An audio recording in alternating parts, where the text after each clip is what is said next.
that you carry yourself a certain way, and that will be my presentation. I have absolutely lived the dream for the last 4,373 days. That's how long I was the head coach at Old Dominion University, almost 13 years, and I wear this like a badge of honor. I am a nobody from nowhere who had an opportunity to build the best startup program in the history, 150-year history of college football, and that goes 2016, and only our 8th year we won 10 games and a bowl game. Nobody had ever done that before in the history of college football, and I think that one deserves a round of applause. What do you think of that?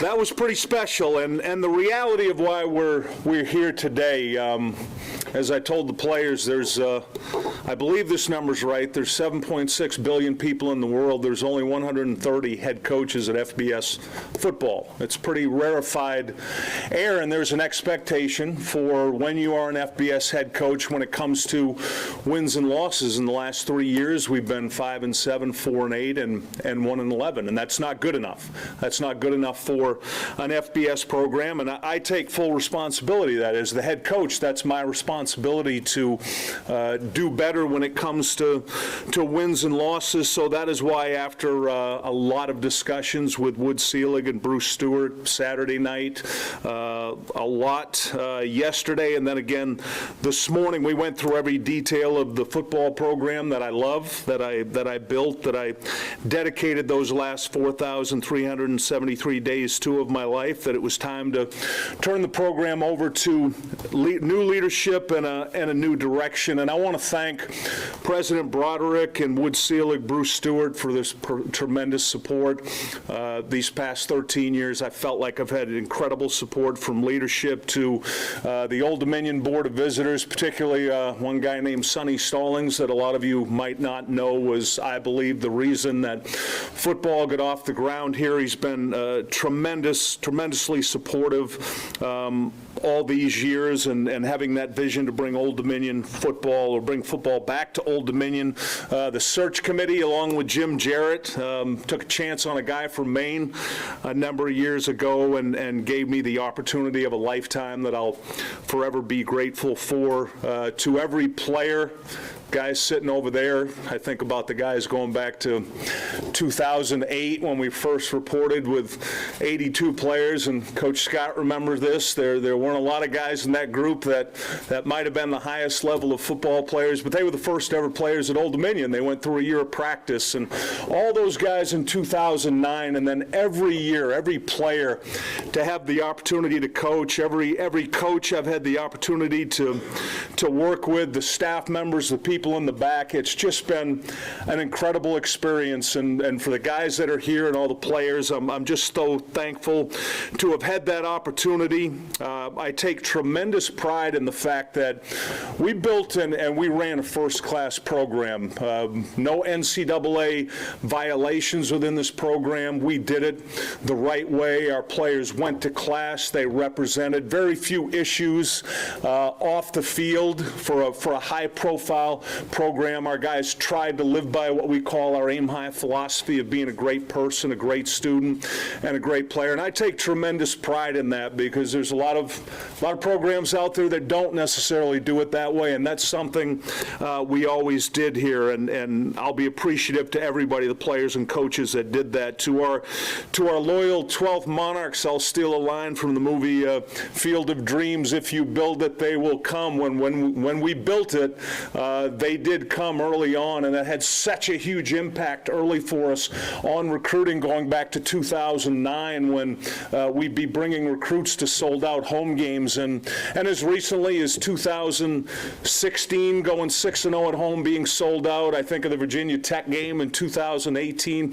what an impact that was. And to the fan base, my message to them would be come back, because I truly believe this football team next year is going to be special. There's 140 34 players with the opportunity to return if they choose to. There's 72 players that have played. There's 19 starters back, including the kicker, the long snapper. There's 7 home games, 2 of them being ACC games with the opener at Wake Forest. And I truly hope these players do come back to Old Dominion. I'm going to meet with all 104 of them over the next 4 days to help them with their academics, what they're doing forward, to help them with their career decision. But I hope they're back, because I truly believe this has an opportunity to be a special team next year. And to these guys this year, I want to point something out. You know, we ended up 1-11. That is what it is. You are what your record says you are. But through all the injuries, through all the adversity, these guys showed up every week, 7 days a week. They worked their tails off. They got beat up on campus a lot. They got beat up on social media. But wow, what an effort they put forth in trying their best this year to represent those 11 letters on their chest. And as I told them, that the responsibility is mine. I'm the one who didn't do a good enough job. That's why I'm no longer the head coach. But I truly believe these guys are class individuals that gave everything they had this year. To our current assistant coaches in the back of the room, it's been an absolute honor and a privilege to work with those guys. You talk about class individuals handling themselves this year through adversity, great people, and typical of who they are. They're going to continue to help our current players, to help in recruiting. We feel a strong sense of loyalty to Old Dominion, and that's something that myself, I've talked to Wood and Bruce about, as have the staff. Now, what's next for Bobby Wilder?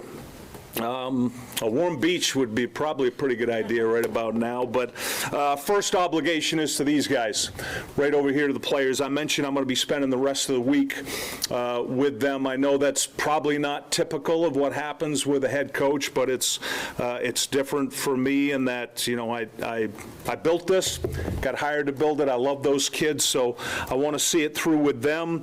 Second obligation is to the coaching staff, those guys in the back of the room, because they deserve to have a good opportunity moving forward. So do the best I can for them. The third obligation is to President Broderick and Wood and Bruce to help them in any way that I can with the transition for a new coach and a new staff. Obviously, there's nobody more knowledgeable than I am about the intricacies of the program and every part of the program. So I really want to see it through with the new head coach. I offered that up to Wood. Anything I can do to him, I will do that. And lastly, to the friends in the media, you have been fair the entire time I've been here. You've been very professional, and I greatly appreciate how you've always handled the time with staff and the time with the players. And I want to thank all the media members. And Eric, one last time, I will take questions. Fire away. Bobby, if you've got a couple of highlights, memories on your tenure here, what would they be, just over the 11 seasons, 13 years? 2009, running out the tunnel and nobody fell down. That was a big one. I had no idea how that was going to go. Winning that first game, Ed, was impactful, was powerful. That one started it, having a 10-year-old Derek Wilder run out to get the tee after the first kick. Watching that was pretty special. 2011, a year that we were picked to, you know, be last in the CAA and to do what we did, win 10 games, end up number 10 in the nation. Winning the championship in 2012, regardless of what asterisk might be next to it. That one, the bowl game, was absolutely a hallmark. I'll never forget that, you know, hoisting that trophy up and celebrating with the players, winning 10 games, and then beating Virginia Tech last year was, it's indescribable what that felt like on the sideline, sharing that with the players. So there's many more, Ed. Those are the ones that kind of jump off the page, off the top of my head. Bobby, all season long, you complimented how this group of guys has fought through the adversity. You just did it again. What about yourself? How bad did you fight to keep this job? I gave it everything I had. You know, I put every ounce into it, 24/7, 365. I have Absolutely no regrets. If I had thought that I didn't give everything I had, then I would. I'd walk away with regrets. But I fought and scratched and clawed, and as did all those guys sitting over there. They gave it everything they had, and it was a combination of things this year, Adam, from the injuries to the schedule. And the only team in America that played more bowl teams than we did is Auburn. They played 9.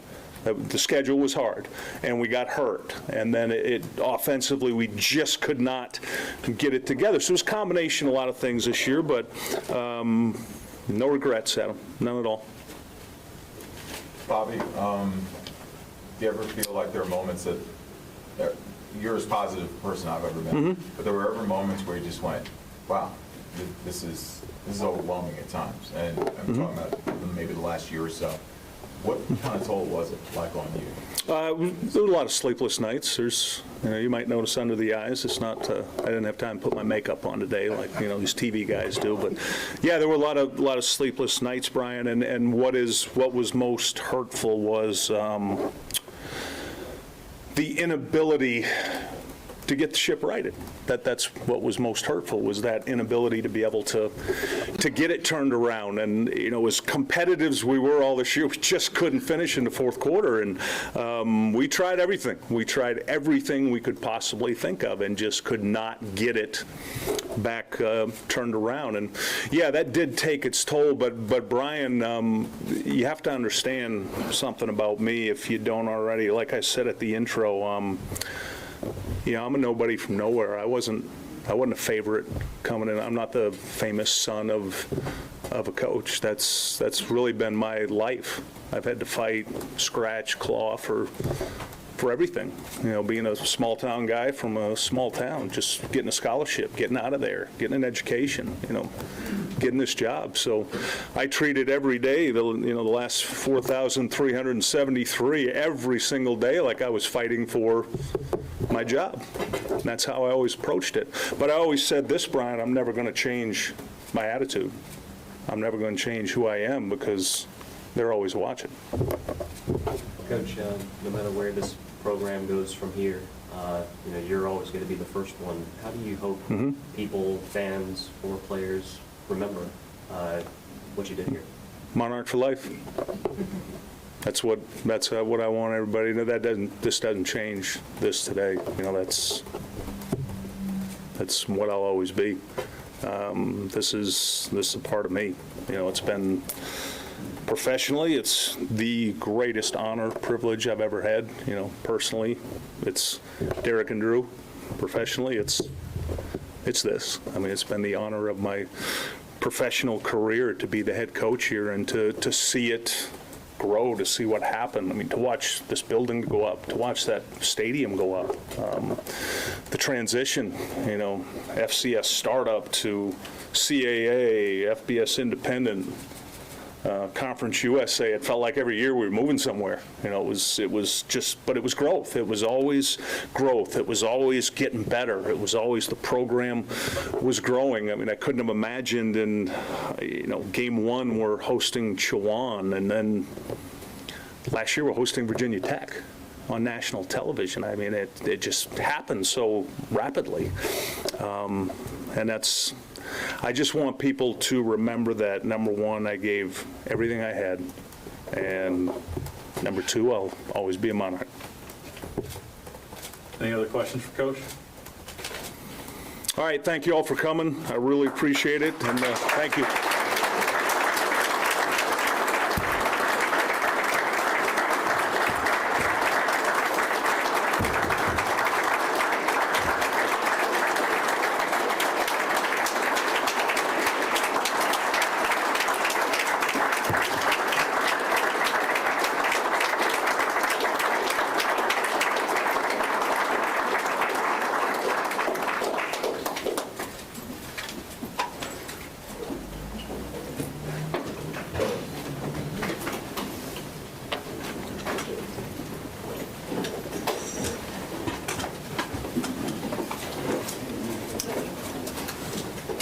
Yeah, the TV stuff over here.